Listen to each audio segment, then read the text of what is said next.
వచ్చే రెండేళ్లలో విశాఖ మహానగరం రూపురేఖలు మారనున్నాయని పెందుర్తి ఎమ్మెల్యే పంచకర్ల రమేష్ బాబు తెలియజేశారు.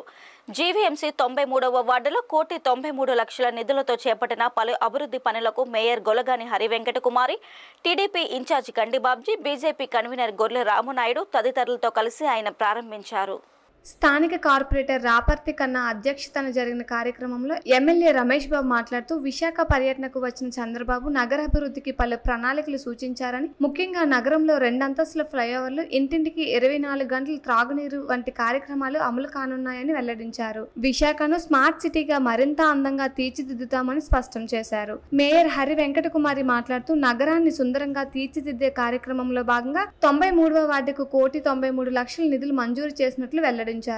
ఎలక్షన్ ప్రచారంలో ఏమి కావాలని స్థానికులు కోరారో అవన్నీ కూడా తీసుకుని మేయర్ గారు, కమిషనర్ గారితో కూర్చోవటం, అవన్నీ ఒకటి శాంక్షన్ చేయించటం, అవన్నీ కూడా చేపట్టడం జరుగుతుందని చెప్పి తెలియజేస్తూ, మరి నిన్ననే ముఖ్యమంత్రి గారు అనకాపల్లి జిల్లాల్లో తిరిగి నైట్ ఎయిర్పోర్ట్లో 2 అవర్స్ సమీక్ష చేసి అధికారులని, ప్రజాప్రతినిధులతో ఏదైతే విశాఖపట్నానికి ప్రయారిటైజ్ చేసి దగ్గర 15-16 ఇష్యూస్ని తీసుకుని అధికారులకు ఆదేశాలు జారీ చేయడం జరిగింది.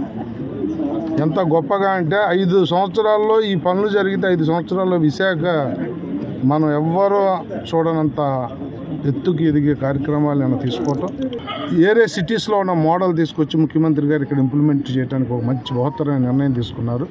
ఎన్టీఆర్ సుజల స్రవంతి కానీ ఇతరత్ర తాగునీరు, సాగునీరు, జీవీఎంసీలో 2 సంవత్సరాల తర్వాత 24 గంటలు నాణ్యమైన నీరు ఇచ్చే పథకానికి అంకురార్పణ జరిగింది.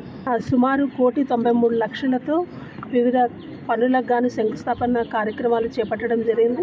కొన్ని కార్యక్రమాలు ఓపెన్ కూడా చేసుకోవడం జరిగింది. ఇదంతా కూడా మనము ప్రతి వార్డుని కూడా డెవలప్మెంట్ విషయంలో గ్రేటర్ విశాఖ మున్సిపల్ కార్పొరేషన్ ప్రతి వార్డుని డెవలప్మెంట్ చేస్తుంది. దాంట్లో భాగంగా ఈరోజు 93వ వార్డులో వివిధ పనులకు ఈరోజు శంకుస్థాపన చేశాము. ప్రజలకు అందవలసిన మౌలిక సదుపాయాలు ఏవైతే ఉన్నాయో, ఈ రోడ్స్, డ్రైన్స్, అలాగే వాటర్ ఫెసిలిటీ, ఇవన్నీ కూడా జీవీఎంసీ ఎప్పుడు కూడా ప్రజలకి ఎప్పుడు నిరంతరం కూడా అండగా ఉండి అన్ని కార్యక్రమాలు ముందుకు తీసుకెళ్తుంది.